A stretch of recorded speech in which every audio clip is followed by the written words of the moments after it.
Okay, I think we've got traction. We'll go ahead and get started. Hello, everyone. Thanks so much for joining us today. It is so wonderful to see so many familiar faces with us this afternoon, now that we're past the afternoon. Welcome to the State of the Foundation webinar. We have a lot to cover today, but we will do so quickly so we can have plenty of time for questions from all of you. Please make sure to drop your questions in the chat throughout the presentation, and we will do our best to answer as many as we can at the end of the webinar.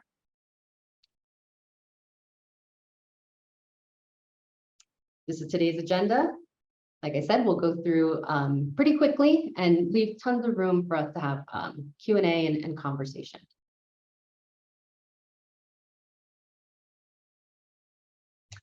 I'm Tatiana Hernandez. I'm the CEO of the Community Foundation, and joining me is our beloved board chair, Carey Mason.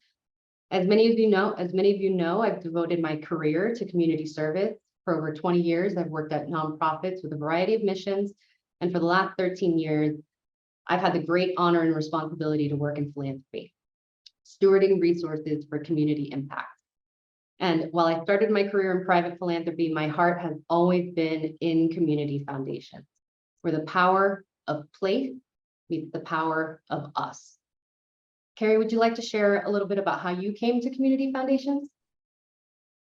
Yes, so I've been in Boulder for not quite 10 years, and Elliot Forsyth, who is on the foundation, he and I did some work with another nonprofit, since about 20% of what I do is working with nonprofits.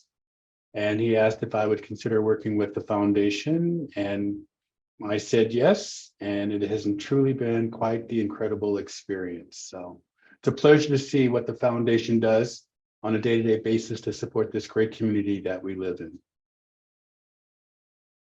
And we're so lucky to have your leadership, Carey. Thanks so much for being a part of this webinar today. So let's dive into today's presentation. 2022 was a record-breaking year for the foundation, and it came on the heels of 2 record-breaking years. This community trusted us with over $52 million in donations, which empowered us to deploy nearly $24 million in grants, predominantly in Boulder County, but across the United States and on a variety of issues. We welcomed our new Chief Development Officer, Tricia McKeon, as well as our Development Assistant, Asada Wells, in the summer of 2022, and have more faces for you to meet in 2023. We worked on issues that have meaningful impact for our community, including partnering with Boulder County to ensure residents would have a voice in how the $64 million in American Rescue Plan Act funds would be deployed. We also joined a statewide coalition on the successful support of Proposition 123, a measure that will make affordable housing work for working people by providing down payment assistance for first-time home buyers, lowering rent, and building more affordable housing across Colorado. The foundation both endorsed the measure and made a contribution to support the voter education on the issue. And finally, we made sweeping changes to our operations by bringing our accounting in-house and transitioning to a new, modern, all-in-one technology platform powered by Microsoft 365. Has it been the smoothest of transitions? Not by a mile. And we appreciate your patience and feedback as we continue to implement and refine the new systems to meet your needs. Improvements on the donor portal will begin to roll out this summer and through the end of the year. And a new, we think, improved system for grantees seeking foundation support will roll out with this year's Community Trust grant-making process. The software has already proved itself to be exactly what we needed to be the kind of responsive, at-scale institution that our community needs and deserves. In this record-breaking year, we deployed nearly $500,000 to nonprofits in Boulder County through our discretionary grant making. With your support, we would love to double or triple that number in the coming years. So please, if you are not currently supporting our Community Trust Fund, help us empower this community-driven process by making a gift to the fund and/or being a part of the process by volunteering as a panelist. Our donor advised fund holders have once again been philanthropic rock stars and deployed over $8 million in 2022. In a world where private philanthropy sticks to a 5% payout, our DAFs have consistently spent over 20% year on year for the last 6 years. We are so proud of our DAF community and your ongoing generosity. Of course, much of our 14 million in grant making through Field of Interest Fund came from our work on the Boulder County Wildfire Fund, but not all. The Environmental Affinity Group, Veterans Group, and so many more made grants to support the issues they care most about. We were proud to graduate our 13th cohort of Leadership Fellows in 2022 and look forward to the 14th graduation ceremony later this summer. This program's commitment to cultivating diverse future leaders has empowered so many to step into leadership roles on boards and commissions over the last decade plus. The 15 Forever program continues to educate and cultivate the next generation of philanthropists in our community. I got to meet these folks this year. It was just spectacular. These young people collectively choose one or two issues that they find of importance to youth and then fundraise to support those issues. And they request, review, and make recommendations on proposals from nonprofits working on those issues. They're a mini community foundation in and of themselves. And if there's a high school student in your life, please encourage them to be a part of this group. Finally, the program we care so much about, Trends. As many of you know, Trends depends on the data provided by the census and other national data sets.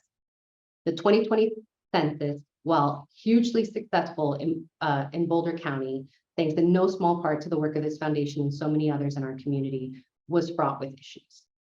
The Census Bureau didn't begin to share data publicly until the end of 2021, and even now, the data is still incomplete. While the delay in sharing a new trends report is not entirely the census fault, we want to make sure the new and improved version of trends is as accurate and as robust as we can muster.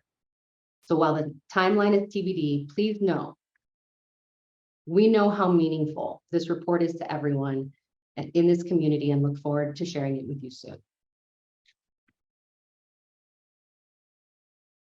Since the foundation has had a major focus on the Wildfire Fund for the last 16 months, we just want to share a couple of quick updates. To date, the fund has raised an astounding $43 million, and that's over $43 million from over 82,000 donations. We are humbled by the generosity of so many and find it incredibly powerful that the average gift to the fund is $500. Can you imagine what we could do together if half of the residents of Boulder County gave $500 towards an issue like mental health or affordable housing? The possibility that we can make meaningful changes towards a more equitable community is what lights me up every day. Nearly half of the fund has been distributed, and as people move forward with rebuilding their homes, we hope to see millions more deployed by the end of the year. Here's a quick snapshot of how the funds have been distributed or allocated. As you can see, over 84% will provide a direct or indirect benefit to individual households, 14% to services, including insurance navigation and recovery navigation and mental health, and just 2% back to the foundation to support our time and resources to manage the fund. This includes the work we do with the Fund's Advisory Committee and engaging with community members and government partners to inform the allocation and distributions from the fund. Of course, if you would like to look deeper at the grants made, the interest earned on the fund, or the distributions that are pending, please visit our website, which we update regularly to provide the transparency and accountability that is so important to us. So who is the foundation today? Well, first and foremost, we are a collection of funds that total over 100 million in assets. We are a 15-person staff, and together we've distributed over 150 million to important causes since 2001. Meet the team. There'll be a few slides of this. There's quite a few new faces, including some folks that will be starting with us later this month, and a couple more positions that we are that we're filling for at the moment. So on our executive team, Hannah Rosenblum, who many of you I'm sure know, Eric Schomborn, Jennifer Banyan, and Sarah Harrison on our programs team. Our development team is led by the incredible Tricia McKeon. Some new faces for you to meet: Caroline Grinnell, Kevin Vasquez, Helen, who's been with us for oh so long, Sarah, and Asada, as I mentioned earlier. They round out the team. And finally, I am so excited, so thrilled to share that Ken Long will be joining us as our new CFO, COO later this month. Ken brings with him extensive community foundation and private philanthropy experience, and I'm so excited to work with him. Kelsey Fleming, our senior accountant, Matt Eisen, our interim operations manager, round out that team. And we're very close to hiring a new grants and data administrator and look forward to introducing them to you soon. You can meet all of these friendly faces in person at one of our upcoming events. Look for invites in your inbox soon. And if you'd like to learn more about any of these groups or events, please reach out to the staff. Don't forget to save the date for this year's Friends Party, September 21st, and start thinking about who you might bring with you. With that, I'll hand it over to Carey to bring us up to speed on our strategic planning process. Thanks, Tatiana. So the last strategic plan was done in 2018, and as the new board chair, I was tasked with coming up with a process to do a new strategic plan. And so what you're seeing here is the work that several members of the board, as well as the staff, utilized to help us determine a path forward for our strategic plan, which will be held on May the 24th. And as you can see, we started May of last year and took some time to look at the 2018 strategic plan, which was a beautiful document and great intentions. And we were truly asking ourselves, what did we do well? What could we have done better? And what do we want to do differently? Between 2018 and today, there are several events that occurred that really tested the community foundation and our resolve to support the community. In particular, think of the King Super shooting that occurred, as well as the Marshall wildfire, neither of which were contemplated by the 2018 plan. So we truly asked ourselves, how do we prepare for the next 3 to 5 years? And how does our strategic plan support that we have a plan, but also that we're fluid and nimble to address the needs as they occur in the community? We then took a few months to develop an RFP, and we had 19 respondents, and this was a national search for a partner. We whittled that down to the top 5 and looking at how they aligned with our values, their experience in working with other nonprofits, and in particular with other community foundations. And at the end, we selected Converge as our partner. And once they were notified, we then took 2 months, and frankly, we filled in a lot more detail about what our expectations were. We shared with them, our documentation regarding our previous plan, documents about our support for the community, the types of nonprofits and individuals that we have supported in the past. And we really focused on trying to align our mission, vision, and values along with theirs with an eye toward equity. And this was something that's a carryover from the 2018 plan, a real desire to ensure that your community foundation is supporting as many diverse nonprofits and individuals from underrepresented and marginalized classes as we can. Next slide. And from January, Converge, in true form, has really been a great partner. So what you're seeing here is just a reflection of all the work and effort that they've been doing. And it's no small estimate that there have been hundreds of hours spent in getting ready for our strategic plan that's going to occur on May 24. I'll also point out that with our strategic planning process, it is more of a journey and not a destination. So we have been collecting information via surveys, individual interviews, taking a cross swath of contacts in the community from those who receive our support, civic leaders, business owners, other nonprofits, with an eye toward trying to gather as much data as we can so that our strategic plan truly represents the entire community. So on May 24th, we will actually sit down and do some sculpting and all the data that has been collected. And then over the course of the summer, we'll actually hammer out the strategic plan that will be in place for the next couple of years. So again, this is more of a journey and not a destination. Next slide. So you're probably asking, gosh, sounds like a party. How can I get involved? Well, one is that there will be some opportunities to solicit information and input from the community. So you'll be able to sign up either for surveys or interviews from our website. Two, and I want to just echo Tatiana's comments, get involved. So you can refer the Community Foundation to your friends and to your network. Our website has great updates on the work that we're doing, and in particular, the events are a great opportunity to interact with the staff, the board, and other friends and supporters of the Community Foundation. And finally, this QBR code will give you access to our donation page for making a donation to the General Operating Fund. As I mentioned earlier, like a lot of folks, I knew of the Community Foundation, but truly had not invested much time in supporting the foundation. And yet, December 30th, 2021, when the Marshall wildfire occurred, I had a firsthand opportunity to see just how important the work that we do is to the community. And I can't say enough about how proud I am of our team, the board, in particular Tatiana, for her leadership in helping to support the community. If you haven't taken the time to drive through Superior lately to see the houses that are growing up and the excitement and the buzz, which is so different from what it was just a short 18 months ago.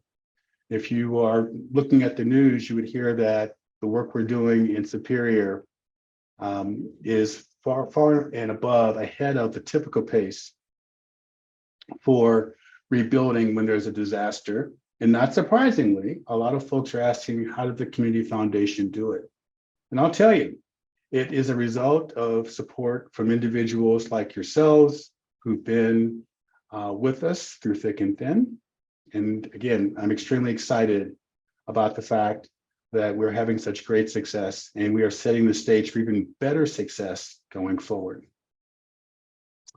So with that, we'll open it up to questions and answers. As Tatiana mentioned, we weren't going to have a long and extensive presentation of slides because we really wanted to allow as much time as possible for your questions. So please, let's get started.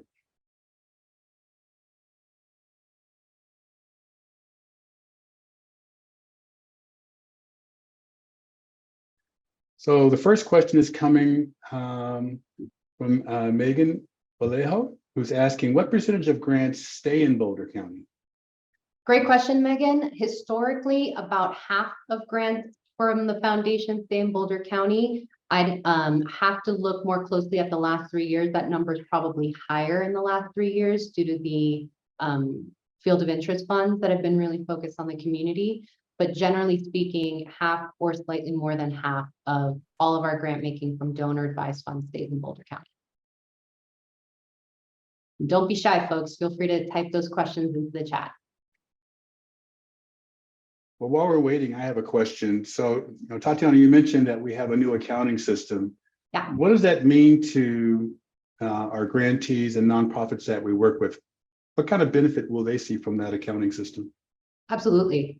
So first and foremost, it's an all-in-one system. Grantees will be able to see previous proposals that they've submitted. They'll be able to provide reporting through the platform. And we're working with our technology partner to create better connectivity between the nonprofit community and our donor advised funds through the technology. Not a guarantee just yet, but we found this technology partner to be really open to our feedback and suggestions and looking for ways for example, how can we use the nonprofit profiles that are in our database to curate lists for donor advised fund holders that they can see in their donor portal to say, okay, here are the BIPOC-led, BIPOC-focused organizations, or here are the community trust grantees, as an example. So that's a TBD, but it's what we're moving toward. And again, here, having heard from grantees that's an area that they want better visibility, understanding, and connectivity to our donor advised fund holders, we're trying to seek a technology solution that can make that possible. Thank you. Our next question is from Rafael Salgado. Rafael, good to hear from you. He asks, is the strategic plan for 2 years? If so, why only 2 years? And Tatiana is smiling because this is one of the discussion points we had last spring. And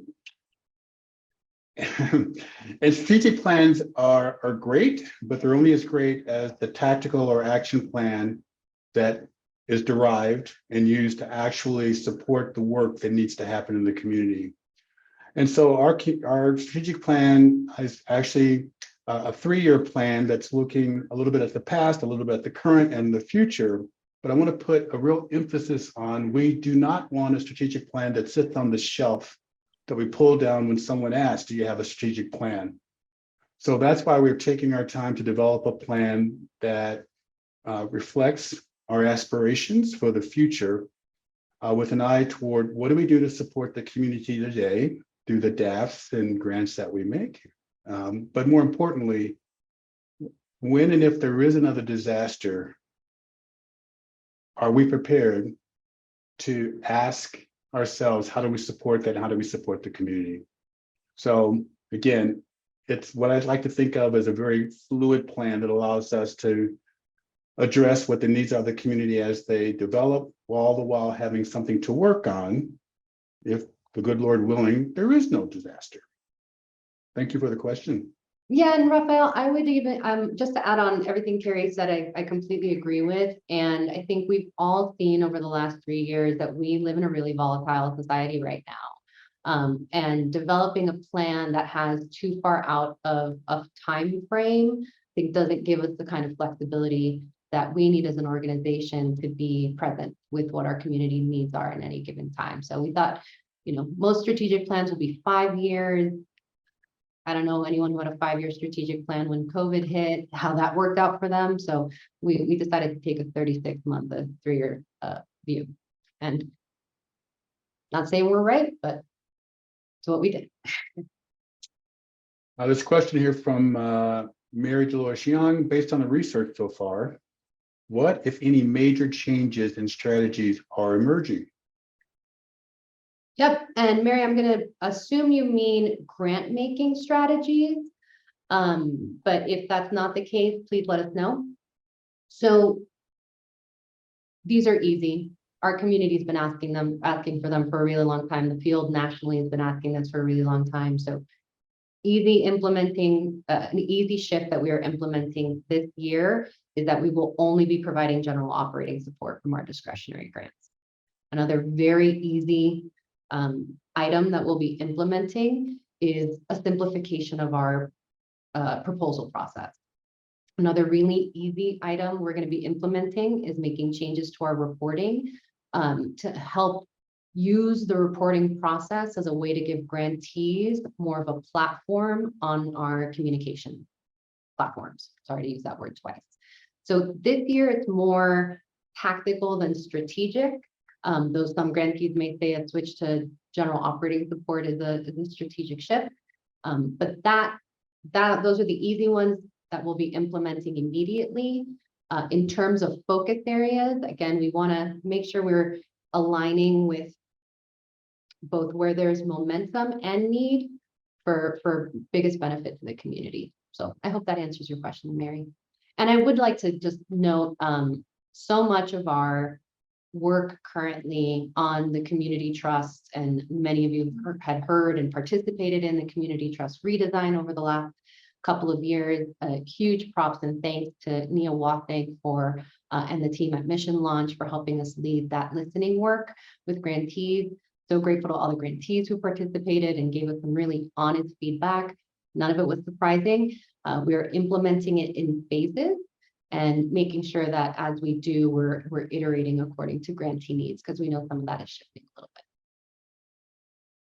Tatiana, we have a question from Lynn Israel. How and who helps do due diligence on organizations for DAF fund holders? Lynn, what a great question. So much of the due diligence for our organizations is twofold. One, the community trust process is really robust. So people talk about participatory grant making today as if it's a exciting new concept, and I think for many organizations it is.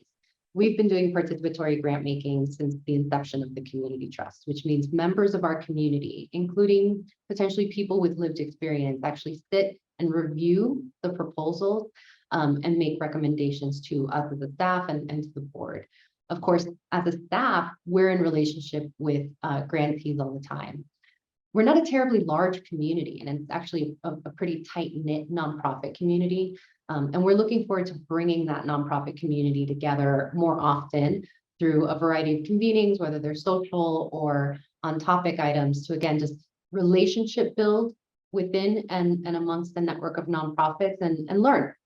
So mixture of the brain trust of the community and staff and relationship. So I hope that answers your question. We have a question from someone who wishes to remain anonymous.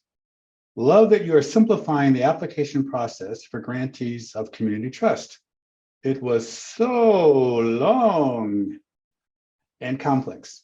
How are you getting businesses in the community to be more philanthropic? I have a couple of thoughts on that, but I'm going to let Tatiana take it first. Yeah, that's such a great question. We were floored, and I think a really great example. We're really floored at how many businesses stepped up for the Wildfire Fund, and it dawned on us that we're not engaging the business community enough and the power that they have. So we have some ideas. I don't want to share any of them right now because they're still kind of in process, but absolutely. I mean, we're a philanthropic container, not just for individuals, but for corporate community. And again, not just for donor advised fund holders, but really for everyone. So more to come, and know that it's something that we're definitely thinking about. So I'm glad you're excited about the simplification process. I think everyone is. Oh. And I'll just add to that, that one of the fun things I get to do on behalf of the foundation is to go out in the community and accept donations. So there's all kind of photographs of me with these oversized checks and photographs of me at places that, again, I never thought I'd get a chance to visit, much less receive a check. But I always use those opportunities to talk about the work of the foundation, in addition to thanking businesses for their support. And this is where you can help us. So within your network, those individuals that you speak with or businesses, take the time to share your perspectives and what you see, because you'll find that, just as I was somewhat naive before joining the board, there's a lot of businesses that just don't know what we do. Mm-hmm. And so your perspective, either how you've been personally impacted or how you have supported the foundation, either with your time or with your donations, or if you have a DAF, you'd be surprised how you sharing in your network will help support the foundations in ways that we can't anticipate as we're trying to work with the community from a more grander scale, if you will, through our marketing and our website. So again, thanks for that question. There's a question here from Jeff Cahoon. There is discussion of a local minimum wage occurring. Will the Community Foundation aid grantee nonprofits in meeting new minimum wage requirements? Yep, great question, Jeff. So I mentioned that we're transitioning to making making strictly general operating grants. So basically that puts the power in the hands of nonprofits to decide how those funds are used. A lot of institutions will give program specific with a little bit of overhead, but if nonprofits say the general operating support will go entirely to cover staff time, that's fine by us. We know that our nonprofits know best in terms of how to flex the resources that they receive to meet the needs of the community. So I guess the short answer to your question is not specifically, but the longer answer to your question is general operating support puts it in the hands of the nonprofits. Thank you. Let's see. We have a question here from Kim Decker. I know about the Environmental Affinity Focus Group. What other groups do you have, and is there an affordable housing group? Great question, Kim. You want to start one? Because I certainly am interested in starting one. What other groups do we have? We have a burgeoning women's philanthropy group that was just meeting, gosh, I think that was last week, and heard straight from the mouths of Suzanne Crawford and Perla Delgado and Hayden Dansky about the real life situation for folks who are struggling to make ends meet. We have a BIPOC women's group that's also in emergence. The Veterans Fund would be considered as well as the Open Door Fund. Great example of another field of interest fund. So if you have an interest in starting an affordable housing fund, let's talk about it. Because I think the time is definitely ripe, especially with the passing of Proposition 123 and with some of the work that's, I think, beginning to happen on the ground, particularly in our county. So we have a question about the Millennium Trust and the President's Fund. So both of those funds are still active and still making grants. As a matter of fact, it was the President's Fund that helped to pay for our support of the Proposition 123 education campaign. And the Millennium Trust, so again, thanks to the Community Trust redesign process, we heard loud and clear from grantees that they wanted deeper general operating support as well as flexible innovation grants. So the Millennium Trust, which has really always been focused on new ideas for the new millennium, will be the container for those innovative projects. And the Community Trust will go deeper with nonprofits with the general operating support.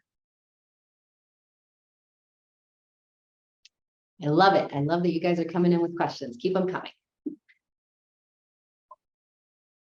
Great question. Yeah, great question, Peter. So interested in working with the Early Childhood Council to bring agencies together to plan services for early childhood. It's a great question. Interested in learning more, certainly, especially with our work on school readiness and early childhood funds from years ago. I think right now we are, like I said, bringing on new staff, getting people onboarded, making these changes to the Community Trust, but it's certainly something I'll bring back to. I actually think she's on our call today, Jennifer Banyan, our VP of Programs, so we can consider it. Thank you for recommending it. Hey, this is a great question again from someone anonymous, and I don't blame you for being anonymous because we'd probably reach out to you immediately to see how much of a DAF do you want to start. But the questions are, what are your fees? What is the minimum the foundation requires to start a DAF? And does the foundation manage DAF investment funds? Yep, I might need some more clarification on the third question. And so our fee structure is really dependent on the size of the DAF. Candidly, off the top of my head, I could not tell you what it is right now. I know it starts at 1%. So Tricia, I think, is going to put that specifically in the chat for everyone. It is a $25,000 minimum to start a DAF. For folks for whom that is a bit deep, we really encourage participation in affinity groups and giving circles like the ones I mentioned earlier, whether it's the Women's Philanthropy Group, the BIPOC Fund, the Environmental Affinity Group, Veterans Trust, or being a part of the Community Trust process itself. You could give to the Community Trust Fund and sit on a panel and participate that way. So if you could give me a little bit more about what you mean by does the foundation manage DAF investment funds, I would appreciate it. Because most of our DAF are invested, and yes, we do manage that. So while we're waiting for a follow-up to your this question, why is our minimum 25,000? That's a good question, Carey. We should probably ask ourselves that. I mean, it does take quite a bit to manage a DAF.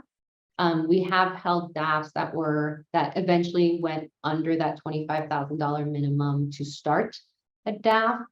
I think it's something we can certainly look at as part of the strategic review process. And again, our technology actually helps create efficiencies that maybe we didn't have before. So, you know, fundamentally, we all want a community foundation that democratizes philanthropy and encourages people to give. We clearly have a generous community. The question becomes, what are the right containers for people to participate in philanthropy? So working on that. Appreciate that. And I'll draw us back to the fact that the funds, the administrative cost for our management of the funds is relatively small. And we try to do what we can to continue to support that so that as much money as possible goes back into the community. And so I look forward to hearing more about how we can try to get below that $25,000. But think about that the Community Foundation operates in large measure like a bank in terms of the funds that we manage and how we account for those, and more importantly, how we ensure from a fiscal fiduciary perspective that we're always able to answer the question, where's the money, how much interest is being generated, and how is it supporting the intent for which the DAF was established. So that's something to keep in mind. And Other questions? yeah, Trisha answered it in the chat on the specific fee numbers. And we have various different investment options. Some of them have management fees, some of them don't. And so donors have lots to choose from in terms of their investment choices.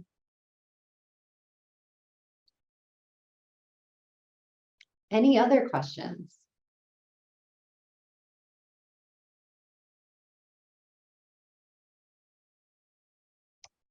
Carey, do you have any questions?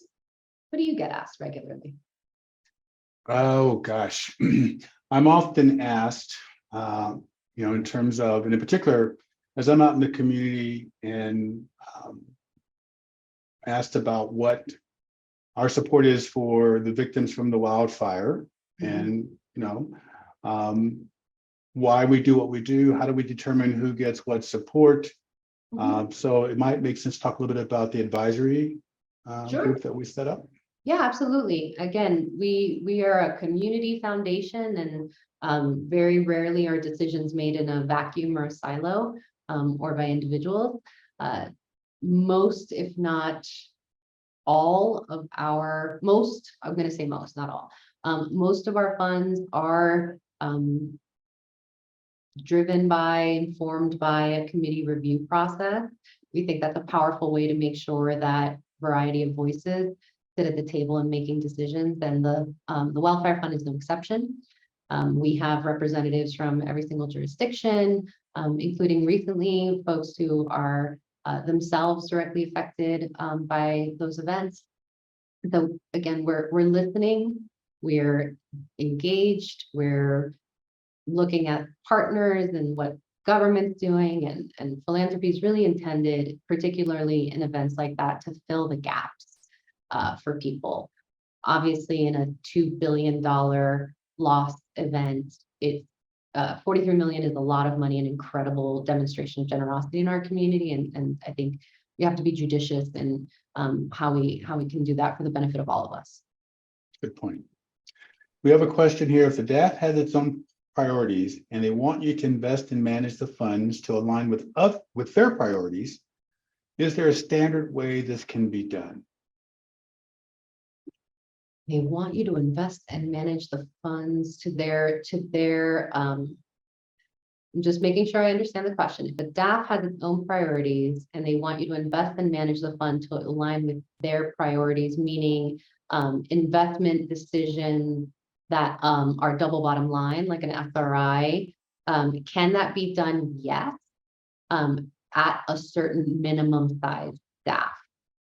So we do allow donor advised fund holders to retain their own personal investment manager if they're opening a donor advised fund at $500,000 or above. And that allows the donor advised fund holder to really, again, advise on how the specific investment for their donor advised funds aligns to their values. And we simply work with the advisor to make sure that it stays aligned to our investment policy statement, so that the foundation is protected, as well as giving the donor the ability to have that flexibility. So it can be done. Thank you. That's a great question. There's been some controversy lately around DAFs. Critics have accused DAFs of being used to hoard wealth instead of going out to the communities. What are our thoughts about this? And she's smiling, and so am I, because we talk about this a lot. Tatiana? Yeah, I think any of the nonprofits that are on this call right now will hopefully laugh when I say, put me in a ring with Vuli right now, because I think he's getting this one so wrong. And the critique are, I think, fundamentally flawed because they are attacking the vehicle and not the operator. So if you look across community foundations, our payout rates are well above 5%. They're well above 10%. Often they're in the high teens, lower 20s. I mentioned earlier, our payout rate's been over 20% for 6, 7 years and counting. And that's only because that's as far back as we did the analysis. I bet you if we went far back, we would see even more. My personal opinion, if you look at the rise of DAFs, of money being invested into DAFs and the gap, you will find that it aligns with the 1991 Congress deregulation of commercial providers in this space. And so we love our banks, don't love them to be in the philanthropy business because that's not their mission. It is our mission to move money. It's their mission to hold money. So I would say I would love to see someone, I would love to see a congressperson put legislation into effect that is looking at turning back the clock on that deregulation that happened in the 90s. But I think I don't want to get too legislative. I think the problem's not with DAFs. The problem is with the providers that are operating DAFs, and community foundations, I think, don't have the same problem that commercials do. And I would just add on to that, that from our philosophy, we're less concerned about how much we have in terms of assets under management and more focused on how much are we turning back into the community. That's right. And so think of us with a big flywheel. As quickly as it comes in, we want to get it back out and working, because that's what we think our roles should be. Not be able to boast we've got 50 million or 150 million or 200 million, as much as we put 20 million back into the community. And I will also point out, during the first 2 weeks following the wildfire, the Community Foundation was helping those most in need, writing checks while they were waiting for support from FEMA or their insurance companies. We were on the front line providing checks of up to $5,000 per family to help tide them over until their other resources came in. There's a question here, what type of support can a DAF holder expect from the foundation, and how do they access it? Yeah, I think it, we tailor our supportive donor advice fund holders to their philanthropic strategy. So if there's a donor advice fund holder or family that would like deeper philanthropic advising, our team's happy to provide that.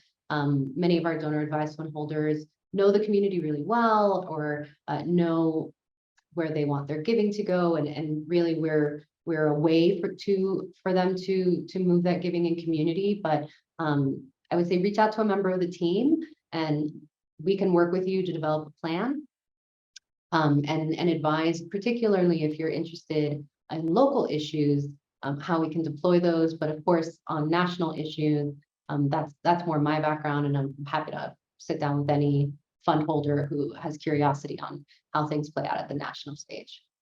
And I'll add to that, some of the feedback we got last year is that we weren't as accessible or as communicative with DAF holders because, quite honestly, we did a shift to the right when the wildfire occurred. That's where all of our attention went, because that's what the community needed. And so again, part of what we're contemplating with this upcoming strategic plan is how do we continue to support DAF holders in a consistent manner, even in the midst of another disaster. Again, very aspirational, but we took that feedback from DAF holders that they want that same level of support, regardless of how we're responding to an emergency. Mm-hmm. Question here about how long does it take to have prospective grantees vetted that the DAF is considering funding, and what's the vetting process? I mean, it's a great question. It's a very specific question. And if you're willing to have that conversation with someone from our philanthropic services team, I would encourage that, because it really depends on the strategy. Some donors would like a deep due diligence process.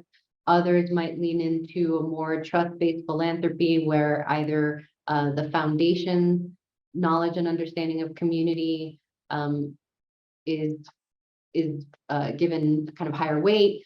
So it really, really does depend on the strategy and the donor's desire and wanting to approach their philanthropy. It's not cookie cutter. So mindful of time, we've got 13 more minutes. Are there any other questions folks would like to ask? And thank you so much. This has been really great. I really appreciate everybody putting in some honest and great questions in the chat. I've got one more question then here, and I'm going to save the last question before we close. Is there a separate fee for vetting? Likely. Likely. That is the level of stewarding that again, we would work with the donor to understand what level of due diligence and support they would like in their philanthropic approach, and make sure that we're thinking holistically in terms of the time and resources that would require on the foundation's part. Okay, so there's a note here from Christine Adgerton. She says, I feel proud to have your leadership so that our community and foundation is leading the way with what I think of as participatory and democratic philanthropy. Specifically, it makes a huge difference to offer general operating funds and to reframe reports as a collaborative learning tool versus justification. Thank you. Thank you, Christine. That's very, very kind of you. I'll also name Christine was on our steering committee for the community trust redesign. And so thank you back. This was of the work that came out of that process. And so again, we're listening. We're here and in partnership with you. Candidly, I wouldn't have applied to us a couple of years ago because that was a really rigorous application and reporting process. But we're here to be partners, both to our donors and to the nonprofit community, and making sure that we're building the systems that can do that in a way that's efficient so that we have time to put attention where it's most needed and maybe most important, which is in those relationships with community. So thank you, Christine. Very sweet. So a question I'll ask you, Tatiana, as you look out over the rest of this calendar year, what are 3 priorities for you? Carey. Well, I mean, I'll share publicly, this is a baseline year for us. Obviously 2022 was a big year and a disruptive year. My hope is that, or hope is not a goal. Our goal this year is to establish the new steady state. Make sure that we have really strong programming, make sure that our systems are incredibly robust and supporting the work of both our grantees and our donors, and that there's connectivity in there. The strategic plan, really getting clear on our mission, vision, values, and setting the next evolution of the institution will be incredibly meaningful as an organization. And again, just kind of digging into those relationships. I remember when I first started, one of the things that folks shared with me is that, and people still call it this, that we are the Boulder Community Foundation, which, by the way, there is a Boulder Community Foundation. It is in Boulder, Utah, but we're the Community Foundation Boulder County. And I think what I'd love for folks to see is that we are taking serious that county view, and want to make sure that we have relationships in mountain communities. And obviously I live in Longmont, and the East County. So making sure that we are out and listening to the lived experience of people across our county. Oh, we have another question. What is the maximum grant from the community trust to local organizations? Yeah, we don't have one. That's a great question. We don't have one. We don't have one.